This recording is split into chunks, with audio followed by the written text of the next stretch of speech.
course, the first thing I'm going to start off with is foundation. I'm going to be using a brush today, and if you prefer you can go ahead and use your fingers, but for this foundation it works a little bit better if you use a brush.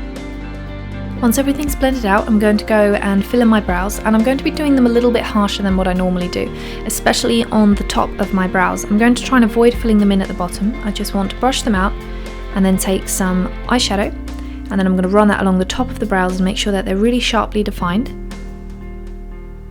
Once I've done that, I'm going to move on to a highlighter, and I'm going to be applying this in quite a few places. The main thing is you want to do an S shape, so the top of the S is going to start just underneath the arch of your brow. It's going to curve around your eye and then go down right above your cheekbones. You're also going to put a little bit on the inner corner of the eyes, a little bit right on the cupid's bow, and then on the lower lip as well, and right down the bridge of your nose. But the main thing you have to make sure is just make sure you get that S shape. So it's going to start off as a C on the edge of your eye, and then you want to bring it around, down, just down the apples of your cheeks, and make sure that that's blended out. After that, I'm going to be doing a little bit of contouring, and I'm going to bring that underneath the cheekbones and also along the jawbone, and make sure that that's really blended out. We don't want any Snicker bar lines.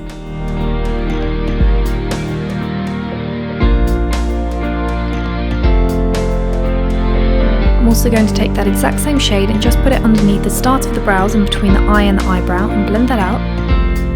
And after that, we're going to be using an eyeshadow pencil as a base. We're not actually going to be putting that much makeup on the lid, but we do need the makeup that we're going to be bringing down from the temples down across the lid and down onto the lower lid to stick and not to smudge too much. So I'm going to be using a purple eyeshadow just as a kind of guideline. We're going to bring that down along the temples, through the brow, and then cutting across the eyelids down to the lower lid. We're also going to do a curve just underneath the cheekbones. And then for the eye, we're mainly going to put this colour all on the lower lid.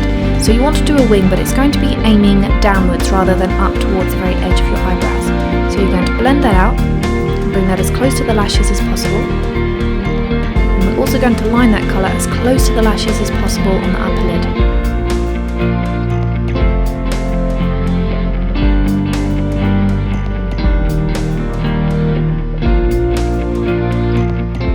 Now for those guidelines that I've already drawn, I'm going to be mixing a purple pigment with water just to make something a little bit stronger and much more intense. And I'm going to go over those lines, and you might need to brush through your eyebrows afterwards as well, because this might brush them out of place a little bit, but don't worry, it's easy enough to fix. I'm going to bring that down underneath the cheekbones. We're also going to do a second line on the forehead, and you want to do a little line just underneath the lip and then a line across them.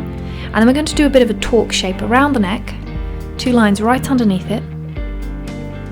Now over that we're going to be using a gold, and I'm going to be doing exactly the same thing. I'm going to take a gold pigment and I'm going to mix it with water, and we're going to run that down the purple lines.